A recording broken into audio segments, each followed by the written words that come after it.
ನಮಸ್ಕಾರ ನಮ್ಮ ಎಲ್ಲ ಯೂಟ್ಯೂಬ್ ಪರಿವಾರಕ್ಕೆ ಇಂದಿನ ವಿಡಿಯೋಗೆ ಸ್ವಾಗತ. ನಾನು ನಿಮ್ಮ ಸುಧೀರ್ ಕಟ್ಕೆ. ಇವತ್ತಿನ ಕಾನ್ಸೆಪ್ಟ್ ಬಂದುಬಿಟ್ಟು ಕನ್ನಡ ಟೈಪಿಂಗ್ ಕಲಿಯೋದು ಭಾಳ ಜನರ ಕನಸಿರುತ್ತೆ. ಸರ್ ಕನ್ನಡ ಟೈಪಿಂಗ್ ಕಲಿಬೇಕು ಸರ್, ಕನ್ನಡ ಟೈಪಿಂಗ್ ನಾವು ಒಳ್ಳೆ ರೀತಿ ಮಾಡ್ಬೇಕು ಸರ್, ಫಾಸ್ಟ್ ಮಾಡ್ಬೇಕು ಸರ್, ಇಂಗ್ಲೀಷ್ ಬರುತ್ತೆ ಸರ್ ಆದರೆ ಕನ್ನಡ ಟೈಪಿಂಗ್ ಬರೋದಿಲ್ಲ ಅನ್ನೋದು ಭಾಳ ಜನದ ಕಾನ್ಸೆಪ್ಟ್ ಇರುತ್ತೆ. ಆ ಕಾನ್ಸೆಪ್ಟನ್ನು ಕ್ಲಿಯರ್ ಮಾಡೋಕ್ಕೋಸ್ಕರನೇ ನಾವು ಇವತ್ತಿನ ವಿಡಿಯೋನ ನಾವು ನಿಮಗೋಸ್ಕರನೇ ತಂದಿದ್ದೇವೆ. ಸರ್ ಯಾವ ಟೈಪ್ ಕನ್ನಡ ಕಲಿಬೇಕು ಸರ್? ಕನ್ನಡ ಕಲಿಬೇಕಾದ್ರೆ ಒಂದು ಸಿಂಪಲಲ್ಲಿ ಕಾನ್ಸೆಪ್ಟಲ್ಲಿ ಹೇಳ್ತೀನಿ. ನಿಮ್ಮದು ಪ್ರತಿಯೊಬ್ಬರದು ವರ್ಡ್ ಪರ್ ಮಿನಿಟ್ಸ್ ಕಮ್ಮಿ ಅಂದ್ರೂ 25-30 ಇರಬೇಕು. Minimum 25 to 35 word per minute ಯಾವುದಿರಬೇಕು? ಇಂಗ್ಲೀಷ್ ಇರಬೇಕು. ಕನ್ನಡ ಸಲೀಸಾಗಿ ಬರುತ್ತೆ. ಸರ್ ಫಸ್ಟೇ ನಾ ಕನ್ನಡ ಕಲಿತೀನಿ ಸರ್, ನಾ ಕನ್ನಡ ಮೀಡಿಯಮ್ ಇದ್ದರೆ ಇಂಗ್ಲೀಷ್ ನಿಮ್ಮದು ಆಮ್ಯಾಗ ನೀವು ಟೈಪ್ ಮಾಡೋಕ್ಕೆ ಭಾಳ ಕಷ್ಟ ಆಗುತ್ತೆ. ಅದಕ್ಕೋಸ್ಕರ ಮೊದಲಿಗೆ ಇಂಗ್ಲೀಷ್ ವರ್ಡ್ ಪರ್ ಮಿನಿಟನ್ನು 25 to 30 ಟ್ರೈ ಮಾಡಿ. ಅದಾದ ತಕ್ಷಣ ಕನ್ನಡ ನೀವು ಒಂದೇ ದಿನದಲ್ಲಿ ಕಲಿಬೋದು, 5 ನಿಮಿಷದಲ್ಲಿ ಕಲಿಬೋದು. ಯಾಕಂದ್ರಪ್ಪ ನಮ್ಮ ಆಫ್ಲೈನ್ ಕ್ಲಾಸ್ಗಳಲ್ಲಿ ನಾವು ಕಲಿಸೋದು ಕನ್ನಡ ಬರೀ 5 ನಿಮಿಷದಲ್ಲಿ. ಅದೇ ಟ್ರಿಕ್ ಕೂಡ ನಿಮಗೆ ಈ ವಿಡಿಯೋ ಮೂಲಕ ಕಲಿಸ್ತಿದ್ದೇನೆ. ಸರ್ ಕನ್ನಡ ಕಲಿಬೇಕಾದ್ರೆ ಏನಾರ ರೂಲು ಅಥವಾ ಟೆಕ್ನಿಕ್ಸ್ ಏನಿದೆಯಪ್ಪ ಅಂದರೆ, ಮೊದಲಿಗೆ ಬರ್ರಿ ಇದೇ ನಿಮ್ಮ ನುಡಿ ಸಾಫ್ಟ್ವೇರ್ನ ಓಪನ್ ಮಾಡ್ಕೊಳ್ಳಿ. ನಾನು ನಿಮಗೆ ಹೇಳ್ತಾ ಇರೋದು ನುಡಿ ಸಾಫ್ಟ್ವೇರ್ 5.0 ವರ್ಷನು. ಇದರಲ್ಲಿ ಬಂದಾಗ ಸಹಾಯ ಅಂತ ಬರಿತೀನಿ.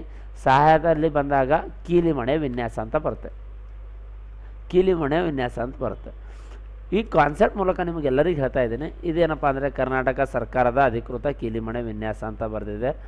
ಸುಧಾರಣೆ ಮಾಡಿದವ್ರು ಯಾರಪ್ಪ ಅಂದರೆ ಸುಧಾರಣೆ ಅಂತ ಬರೆದಿದೆ. ಕನ್ನಡ ಗಣಕ ಪರಿಷತ್ ಅಂತೂ ಇದೆ.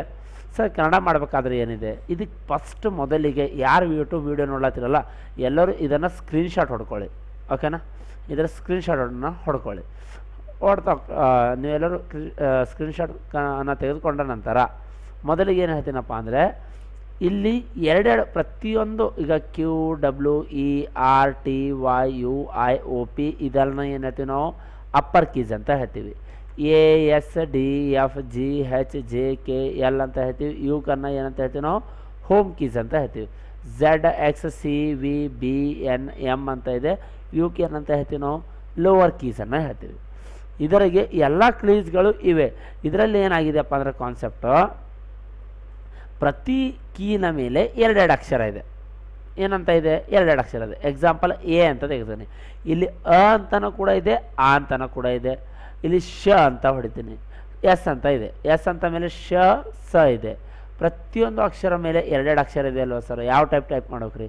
ನೀವೇ ಟೆನ್ಷನ್ ತೊಗೋಬೇಕಾಗಿಲ್ಲ. ಇದೇ ವಿಡಿಯೋದಲ್ಲಿ ನಿಮಗೆ ಸಂಪೂರ್ಣವಾದ ಅದ್ರ ಬಗ್ಗೆ ಮಾಹಿತಿ ಬರುತ್ತೆ. ಇದರ ಮೊದಲ ವಿಡಿಯೋದಲ್ಲಿ ನಿಮಗೂ ಅ ಈ ಮತ್ತೆ ಬರೆಯೋದನ್ನು ಕಲಿಸ್ತೀವಿ. ಓಕೆನಾ? ಕಂಪ್ಯೂಟರ್ನಲ್ಲಿ ಅ ಈ ಟೈಪ್ ಮಾಡೋದನ್ನು ನಾವು ಕಲಿಸ್ತೀವಿ. ಯಾವ ಟೈಪ್ ಮಾಡಬೇಕು ಅನ್ನೋದನ್ನು ಕನ್ನಡ ಭಾಷೆಯಲ್ಲಿ. ಮೊದಲಿಗೆ ಇದು ಸ್ಕ್ರೀನ್ಶಾಟ್ ಹೊಡ್ಕೊಂಡಿದ್ದೀರಪ್ಪ ಅಂದರೆ ಇವು ಏನು ತೆಳಗಿನ ಅಕ್ಷರ ಕಾಣ್ತಲ್ಲ, ಅ ಸ ದ ವ್ಯಂಜನ ಗ ಹ ಜ ಕ ಲ.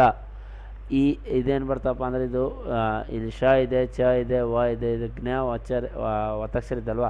ವ ಬ ನ ಮ ಟ ಟ ಡ ಟ ಟ ಟ ಡ ಯ ರ ತ ಯ ಉ ಇ ಓ ಪ. ಇವೇನಿದೆಯಲ್ಲ ತೆಳಗಿನ ಎಲ್ಲ ಅಕ್ಷರಗಳು ಡೈರೆಕ್ಟ್ ಬರುತ್ತೆ. ಡೈರೆಕ್ಟ್ ಅಂದರೆ ನಿಮ್ಮ ಕೀಬೋರ್ಡ್ನಲ್ಲಿ ಸ್ಕ್ರೋಲ್ ಲಾಕ್ ಆನ್ ಮಾಡಬೇಕು. ಮೊದಲಿಗೆ ಏನು ಮಾಡಬೇಕು? ಸ್ಕ್ರೋಲ್ ಲಾಕನ್ನು ಆನ್ ಮಾಡಬೇಕು. ಕ್ಯಾಪ್ಸ್ ಲಾಕನ್ನು ಆಫ್ ಮಾಡಬೇಕು. ಕ್ಯಾಪ್ಸ್ ಲಾಕ್ ಅಂದರೆ 2ನೇ ಲೈಟು ಆಫ್ ಇರಬೇಕು, 3ನೇ ಲೈಟು ಆನ್ ಇರಬೇಕು. 2ನೇ ಲೈಟ್ ಆಫ್ ಇರಬೇಕು, 3ನೇ ಲೈಟು ಆನ್ ಇರಬೇಕು. ಆವಾಗ ನೀವು ಡೈರೆಕ್ಟ್ ಯಾವುದೇ ತೆಳಗಿನ ಅಕ್ಷರ ಹೊಡಿತೀರಲ್ಲ, ಡೈರೆಕ್ಟ್ ಏನೇ ಟೈಪ್ ಮಾಡಿ ತೆಳಗಿನ ಅಕ್ಷರ ಬರುತ್ತೆ. ನೀವು ಶಿಫ್ಟ್ ಹಿಡಿದ್ರೆ ಮೇಲಿನ ಅಕ್ಷರ ಬರುತ್ತೆ. ಶಿಫ್ಟ್ ಹಿಡಿದ್ರೆ ಏನು ಬರುತ್ತೆ? ಮೇಲಿನ ಅಕ್ಷರ ಬರುತ್ತೆ. ನಡ್ರಿ ಸರ್ ನಾನು ಟ್ರೈ ಮಾಡಮ್ಮ, ಎಲ್ಲರೂ ಬರ್ರಿ ಟ್ರೈ ಮಾಡೋಣ. ಮೊದಲಿಗೆ ಸರ್ ಎ ಅಂತ ಟೈಪ್ ಮಾಡ್ಬೇಕು. ಅ ಬರಬೇಕಾದ್ರೆ ಏನು ಮಾಡ್ಬೇಕು ಸರ್? ಅ ಬರಬೇಕಾದ್ರೆ ನಿಮ್ಮ ಕೀಬೋರ್ಡ್ನಲ್ಲಿ ನೀವೇನು ಮಾಡ್ಬೇಕಪ್ಪ ಅಂದರೆ ಜಸ್ಟ್ ಫಾರ್ ನಾ ಸ್ಕ್ರೋಲ್ ಲಾಕನ್ನು ಹಾಕಿದ್ದೀನಿ. ಇಲ್ಲಿ ಸಾರಿ ಸ್ಟೂಡೆಂಟ್ಸ್, ಕ್ಯಾಪ್ಸ್ ಲಾಕ್ ಆನ್ ಇತ್ತು. ಅ ಅಂತ ಟೈಪ್ ಮಾಡ್ತೇನೆ. ಅ ಅಂತ ಟೈಪ್ ಮಾಡೋಕ್ಕೆ ನಾ ಏನು ಮಾಡಿದ್ದೀನಿ? ಓನ್ಲಿ ಎ ಅಂತ ಪ್ರೆಸ್ ಮಾಡಿದ್ದೀನಿ. ಸರ್ ಇದು ಆ ಆಗ್ಬೇಕು ಸರ್. ಶಿಫ್ಟ್ ಪ್ರೆಸ್ ಮಾಡಿ ಆ, ಶಿಫ್ಟ್ ಪ್ರೆಸ್ ಮಾಡಿ ಎ ಅಂತಲೇ ಟೈಪ್ ಮಾಡಿದ್ದೀನಿ, ಆ ಆಗುತ್ತೆ. ಈ ಮಾಡ್ಬೇಕು ಸರ್. ಡೈರೆಕ್ಟ್ ಆಯನ್ನು ಟೈಪ್ ಮಾಡಿ ಇ ಆಗುತ್ತೆ. ಡೈರೆಕ್ಟ್ ಆ. ಸರ್ ದೊಡ್ಡ ಇ ಆಗ್ಬೇಕು ಸರ್. ಶಿಫ್ಟ್ ಪ್ರೆಸ್ ಮಾಡಿ ದೊಡ್ಡ ಇಯನ್ನು ಪ್ರೆಸ್ ಮಾಡಿ ಇ ಆಗುತ್ತೆ. ಉ ಬೇಕಾದರೆ ಡೈರೆಕ್ಟ್ ಯು ನೀವು ಉಚ್ಚಾರ ಮಾಡಿ ಸ್ಟೂಡೆಂಟ್ಸ್, ಅದರಲ್ಲಿಯೇ ನೀವು ಇಂಗ್ಲೀಷ್ ಟೈಪ್ ಮಾಡ್ಬೋದು. ಸರ್ ಉ ಶಿಫ್ಟ್ ಹಿಡಿದು ಯು. ಸರ್ ರು ಇದಕ್ಕೆ ಒಂದೇ ಇದೆ, ಶಿಫ್ಟನ್ನು ಪ್ರೆಸ್ ಮಾಡಿ ಆರನ್ನು ಪ್ರೆಸ್ ಮಾಡಬೇಕು. ಶಿಫ್ಟ್ ಆರ್ ರು. ಎ ಡೈರೆಕ್ಟ್ ಇ ಅನ್ನು ಟೈಪ್ ಮಾಡಿ ಎ ಆಗುತ್ತೆ ಸರ್. ದೊಡ್ಡದು ಯಾವಾಗ ಸರ್? ಶಿಫ್ಟ್ ಇ ಎ. ಐ ಯಾವಾಗ ಸರ್? ಶಿಫ್ಟ್ ವೈ ಐ ಸರ್. ಓ ಡೈರೆಕ್ಟ್ ಓ ಅನ್ನು ಟೈಪ್ ಮಾಡಿರಿ, ಓ ಆಗುತ್ತೆ ಸರ್. ದೊಡ್ಡ ಆಗ್ಬೇಕು ಸರ್, ಶಿಫ್ಟ್ ಓ ಸರ್. ಔ ಶಿಫ್ಟ್ ವಿ ಔ. ಅಮ್ sir, A shift M, A shift M ಅಮ್ ಅಂತ ಆಗುತ್ತೆ ಸರ್. ಆಹಾ ಟೈಪ್ ಮಾಡಬೇಕಾದ್ರೆ ಎ ಶಿಫ್ಟ್ ಎಚ್ ಆಹಾ. ಇನ್ನೊಂದು ಸರಿ ಟೈಪ್ ಮಾಡ್ತಾ ಇದ್ದೀನಿ ನೋಡಿ ಸ್ಟೂಡೆಂಟ್ಸ್. ಎ ಅಂದರೆ ಅ, ಆ ಅಂದರೆ ಶಿಫ್ಟ್ ಎ ಆ ಅಂದರೆ ಇ, ಶಿಫ್ಟ್ ಆ ಅಂದರೆ ದೊಡ್ಡ ಇ, ಉ ಅಂದರೆ ಡೈರೆಕ್ಟ್ ಯು, ಶಿಫ್ಟ್ ಯು ಅಂದರೆ ದೊಡ್ಡದು, ರು ಅಂದರೆ ಶಿಫ್ಟ್ ಆರ್, ಎ ಅಂದರೆ ಡೈರೆಕ್ಟ್ ಎ, ಶಿಫ್ಟ್ ಎ ಅಂದರೆ ದೊಡ್ಡ ಮಾಡ್ಬೋದು. ಅದರಲ್ಲಿ ಐ ಅಂತ ಬರುತ್ತೆ, ಶಿಫ್ಟ್ ವೈ, ಓ ಅಂತ ಬರುತ್ತೆ ಡೈರೆಕ್ಟ್, ಶಿಫ್ಟ್ ಹಿಡಿದು ಹೊಡೆದ್ರೆ ದೊಡ್ಡ, ಔ ಅಂತ ಬರುತ್ತೆ, ಶಿಫ್ಟ್ ವಿ. ನೀವು ಫಸ್ಟು ಯಾವ ಟೈಪ್ ಮಾಡಬೇಕು? ಶಿಫ್ಟ್ ಪ್ರೆಸ್ ಮಾಡಿ ವಿ, ಔ ಅಂತ ಬರುತ್ತೆ. ಅಮ್ ಅಂದರೆ ಅ ಶಿಫ್ಟ್ ಎಮ್ ಅಮ್, ಆಹಾ ಅಂದರೆ ಅ ಶಿಫ್ಟ್ ಎಚ್ ಆಹಾ. ಉಚ್ಚಾರ ಮಾಡ್ತಾ ಬರೀರಿ ಸ್ಟೂಡೆಂಟ್ಸ್, ಆರಾಮಾಗಿ ಕನ್ನಡ ಕಲಿಬೋದು, 5 ನಿಮಿಷದಲ್ಲಿ ಕಲಿಬೋದು. ಓಕೆನಾ? ಕನ್ನಡ ಭಾಳ ಈಸಿಯಾಗಿದೆ. ಯಾಕಂದರೆ ನಾವು 1 to 10th ಕನ್ನಡನೇ ಕಲ್ತಿರ್ತೀವಿ. ಎಲ್ಲ ಕನ್ನಡ ಮೀಡಿಯಮ್ನ ವಿದ್ಯಾರ್ಥಿಗಳೇ ಹೆಚ್ಚಾನ ಈ ವಿಡಿಯೋನ ನೋಡ್ತಾರೆ. ಕನ್ನಡ ನಾವು 1 to 10th ಕಲಿತೇ ಇರ್ತೀವಿ, ಅದಕ್ಕೋಸ್ಕರ ಕನ್ನಡ ನಮಗೇನು ಪ್ರಾಬ್ಲಮ್ ಆಗೋದಿಲ್ಲ. ಅದಾದ ತಕ್ಷಣ ಕ ಕ ಗಗನ ಮಾಡೋದು ಸರ್.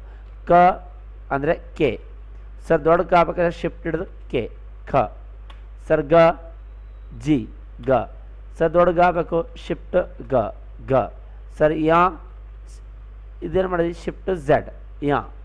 ಓಕೆನಾ? ಕ ಗ ಗ ಗ ಯಾ ಸರ್. ಚ ಚ ಜ ಜ ಚ ಅಂದರೆ ಸಿ ಸರ್. ದೊಡ್ಡ ಚ ಅಂದರೆ ಶಿಫ್ಟ್ ಸಿ, ಚ ಚ ಜ ಜೆ ಸರ್. ದೊಡ್ಡ ಜ ಆಗಬೇಕು, ಶಿಫ್ಟ್ ಜೆ ಸರ್. ಯಾ ಅಂದರೆ ಡೈರೆಕ್ಟ್ ಝೆಡ್, ಡೈರೆಕ್ಟ್ ಝೆಡ್ ಹೊಡ್ರಿ.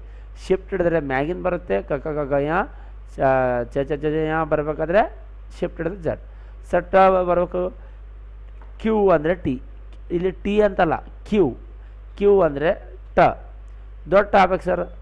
ಶಿಫ್ಟ್ ಹಿಡಿದು ಕ್ಯೂ ಅನ್ನು ಪ್ರೆಸ್ ಮಾಡಿ ದೊಡ್ಡ ಆಗುತ್ತೆ. ಟ ಆಗೋಣ. ಟ ಟ ಡ ಡ ನ ಟ ಟ ಡ ಡ ಅಂದರೆ ಟ, ಡ ಅಂದರೆ ಡಬ್ಲು, ಡ ಅಂದರೆ ಡಬ್ಲು ಸರ್. ದೊಡ್ಡ ಆಗಬೇಕು, ಶಿಫ್ಟ್ ಹಿಡಿದು ಡ ಸರ್. ನ ಶಿಫ್ಟ್ ಎನ್ ಹೊಡಿಬೇಕು, ಶಿಫ್ಟನ್ನು ಎನ್ನ ಹೊಡೆದಾಗ ಟ ಟ ಡ ಡ ನ ಸರ. ತ ತ ದ ದ ನ ತ ಅಂದರೆ ಟಿ. ದೊಡ್ಡ ತ ಆಗ್ಬೇಕು, ಶಿಫ್ಟ್ ಟಿ. ತ ತ ದ ಆಗ್ಬೇಕು ಸರ್. ದ ಸ್ಮಾಲ್ ಆಗ್ಬೇಕಾದ್ರೆ ಡಿ ಸರ್. ದೊಡ್ಡದು ಆಗ್ಬೇಕಾದ್ರೆ ಶಿಫ್ಟ್ ಡಿ. ತ ತ ದ ದ ನ ಅಂದರೆ ಡೈರೆಕ್ಟ್ ಎನ್. ಓಕೆನಾ? ನೆಕ್ಸ್ಟ್ ಆಗೋ ಬರುತ್ತೆ ತ ತ ದ ದ ನ ಚ ಚ ಜ ಜ ನ ಟ ಟ ಪ ಪ ಪ ಮ ಆಗ್ಬೇಕಾ. ಪಿ ಅಂದರೆ ಪ. ದೊಡ್ಡ ಪ ಆಗ್ಬೇಕು ಸರ್, ದೊಡ್ಡ ಪಿ. ಬ ಆಗ್ಬೇಕು ಸರ್, ಪ ಬಸವರಾಜ್. ಭಾರತಿ ಆಗ್ಬೇಕು ಸರ್, ಶಿಫ್ಟ್ ಹಿಡಿದು ಬಿ ಬ. ಪ ಪ ಬ ಬ ಮ ಮಲ್ಲಿಕಾರ್ಜುನ್ ಬಂತ. ಈಗ ಎರಲ್ಲವ. ಯ ಅಂದರೆ ಯಲಮ್ಮ. ಯ ರ ರ ಅಂದರೆ ರವಿ. ಓಕೆನಾ? ಲ ಯ ರ ಲ ಲ ಅಂದರೆ ಎಲ್. ಯ ಹೊಡಿಬೇಕಾದ್ರೆ ಡೈರೆಕ್ಟ್ ವಾಯ್ ಹೊಡಿತಾ ಇದ್ದೀನಿ, ರ ಹೊಡಬೇಕಾದ್ರೆ ಡೈರೆಕ್ಟ್ ರ ಹೊಡೆದಿದ್ದೀನಿ, ಲ ಹೊಡಿಬೇಕಾದ್ರೆ ಡೈರೆಕ್ಟ್ ಲ ಹೊಡೆದಿದ್ದೀನಿ, ಎಲ್ ಅನ್ನು ಹೊಡೆದಿದ್ದೀನಿ. ಯ ರ ಲ ವ ವ ಅಂದರೆ ಡೈರೆಕ್ಟ್ ವಿ. ಯ ರ ಲ ವ ಶ ಸ ಶ ಸ ಅಂದರೆ ಎಸ್. ದೊಡ್ಡ ಶ ಆಗ್ಬೇಕಾದ್ರೆ ಶ ಶ. ಯ ರ ಲ ವ ಶ ಶ ಶ ಸ ಶ. ಇದು ಒಂದು ಸೆಕೆಂಡ್ ಕಾನ್ಸೆಪ್ಟ್. ಎರಲವ ಶ ಶಿಫ್ಟ್ ಎಸ್ ಸರ್. ನಾರ್ಮಲ್ ಶ ದೊಡ್ಡ ಇನ್ನೊಂದು ಷಟ್ಕನ ಶೋ ಬರುತ್ತಲ್ಲ ಸರ್, ಇದು ಶ. ಓಕೆನಾ? ಶ ಸ ಅಂದರೆ ಡೈರೆಕ್ಟ್ ಎಸ್. ಹ ಅಂದರೆ ಡೈರೆಕ್ಟ್ ಹೆಚ್ ಅನ್ನೋ ಒಟ್ಟು. ಳ ಬರಬೇಕಾದ್ರೆ ಶಿಫ್ಟ್ ಎಲ್. ಅವಾಗ ಲ ಹೊಡೆದಿರಲ್ವಾ, ಅದಕ್ಕೋಸ್ಕರ ಇಲ್ಲಿ ಶಿಫ್ಟ್ ಎಲ್. ಶಜ್ಞ ಜ್ಞ ಈ ಟೈಪ್ ಬೇಕಾದರೆ ಮಾರ್ಬೋದು. ಈ ಟೈಪ್ ಆಲ್ಫಾಬೆಟನ್ನು ನಾವು ಟೈಪ್ ಮಾಡ್ಬೋದು. ಇದನ್ನು ನಾವೇನು ಮಾಡ್ತೀವಪ್ಪ ಅಂದರೆ, ನಾವು ಇದರಲ್ಲಿ ಒಂದೇ ಹೇಳ್ತೀನಿ ಸ್ಟೂಡೆಂಟ್, ಮೊದಲ ಅಕ್ಷರ ಇದರಲ್ಲಿ ಎಷ್ಟು ಮೊದಲ ಅಕ್ಷರ ಇದೆ ಅಲ್ವಾ, ಅವೆಲ್ಲ ನಾರ್ಮಲಾಗಿ ಬಂತು. ಈಗ ಕ ಚ ಟ ತ ಪ ಇವೇನು ಬಂತಲ್ವ ಶಿಫ್ಟ್ ಹಿಡ್ದಿಲ್ಲ ನಾವು ಇಲ್ಲಿ ಡೈರೆಕ್ಟನ್ನು ಟೈಪ್ ಮಾಡಿದ್ದೀವಿ. ಅದೇ ಗ ಗ ಚ ಟ ತ ಪ ಇದನ್ನು ಏನು ಮಾಡಿದ್ದೀವಿ ನಾವು ಶಿಫ್ಟನ್ನು ಹಿಡಿದೀವಿ. ಇಲ್ಲೇನು ಮಾಡಿದ್ದೀವಿ ಗ ಜ ಡ ದ ಬ ಶಿಫ್ಟ್ ಹಿಡಿದಿಲ್ಲ, ಇದನ್ನು ಮತ್ತೆ ಶಿಫ್ಟ್ ಹಿಡಿದೀವಿ. ಇಲ್ಲೇನು ಮಾಡಿದ್ದೀನಪ್ಪ ಅಂದರೆ ಗ ಜ ಡ ದ ಬ ದೊಡ್ಡ ಬ ಏನು ಇವು ವ್ಯಂಜನ ಇದೆ ಅಲ್ವಾ, ಇವೆಲ್ಲ ಏನು ಮಾಡಿದ್ದೀವಪ್ಪ ಅಂದ್ರೆ ನಾವು ದೊಡ್ಡ ಅಕ್ಷರಗಳನ್ನು ನಾವು ಶಿಫ್ಟನ್ನು ಹಿಡಿದಿದ್ದೀವಿ. ಇವನ್ನ ಶಿಫ್ಟ್ ಹಿಡಿದು ಇವು ಮೊದಲ ಅಕ್ಷರ ಶಿಫ್ಟ್ ಇಲ್ಲ, ಶಿಫ್ಟ್ ಮತ್ತು ಶಿಫ್ಟ್ ಇಲ್ಲ, ಮತ್ತು ಶಿಫ್ಟ್. ಇದರಲ್ಲಿ ವೆರೈಟೀಸ್ ಇದೆ. ಇದು ಮೊದಲ ಅಕ್ಷರ ಶಿಫ್ಟ್ ಹಿಡಿಬೇಕು, ಇದು ಡೈರೆಕ್ಟನ್ನು ನೀವು ಶಿಫ್ಟ್ ಹಿಡಿಬೇಕಾಗಿಲ್ಲ, ಇಲ್ಲಿ ಶಿಫ್ಟ್ ಹಿಡಿಬೇಕು, ಇದು ಶಿಫ್ಟ್ ಹಿಡಿಬೇಕು, ಇದು ಶಿಫ್ಟ್ ಬೇಕಾಗಿಲ್ಲ, ಇದನ್ನು ಮತ್ತೆ ಶಿಫ್ಟ್ ಹಿಡಿಬೇಕು, ಇದು ಶಿಫ್ಟ್ ಬೇಕಾಗಿಲ್ಲ, ಇದು ಡೈರೆಕ್ಟ್ ಹೊಡಿಬೇಕು. ಓಕೆನಾ? ಅದಾದ ತಕ್ಷಣ ಯಾಗನು ಶಿಫ್ಟ್ ಬೇಕಾಗಿಲ್ಲ, ರ ಬೇಕಾಗಿಲ್ಲ, ಲ ವ ಶಗೆ ಶಿಫ್ಟ್ ಬೇಕು, ಇದು ಕೂಡ ಶಿಫ್ಟ್ ಬೇಕು, ಸ ಬೇಕಾಗಿಲ್ಲ, ಹಾಗ ಬೇಕಾಗಿಲ್ಲ, ಲಗ್ನು ಶಿಫ್ಟ್ ಬೇಕು. ಕೆಲವೊಂದು ಶಿಫ್ಟ್ ಬರುತ್ತೆ, ನಾನು ಅದನ್ನು ಹೇಳಿದ್ದೀನಿ. ಇದೇ ರೀತಿ ನಿಮಗೆ ಕನ್ನಡ ಕಲಿಬೇಕಾದರೆ ಇನ್ನು ಮುಂದಿನ ದಿನಗಳಲ್ಲಿ ವರ್ಡ್ಸ್ಗಳ ಒಂದೊಂದು ಪ್ರತಿದಿನ ಒಂದು 30-50 ವರ್ಡ್ಗಳ ಬಗ್ಗೆ ನಾವು ವಿಡಿಯೋಗಳನ್ನು ಮಾಡಲಿದ್ದೇವೆ. 30-50 ವಿಡಿಯೋಗಳು. ನಮ್ಮದು ವಿಡಿಯೋ 3-4 ನಿಮಿಷದೇ ಆಗಿರುತ್ತೆ, ಅದರಲ್ಲಿ ಅದು ಭಾಳ ಇಂಟ್ರೆಸ್ಟಿಂಗ್ ಆಗಿರುತ್ತೆ. ಮುಂದಿನ ದಿನಗಳಲ್ಲಿ ನಿಮಗಾಗಿ ವಿಡಿಯೋ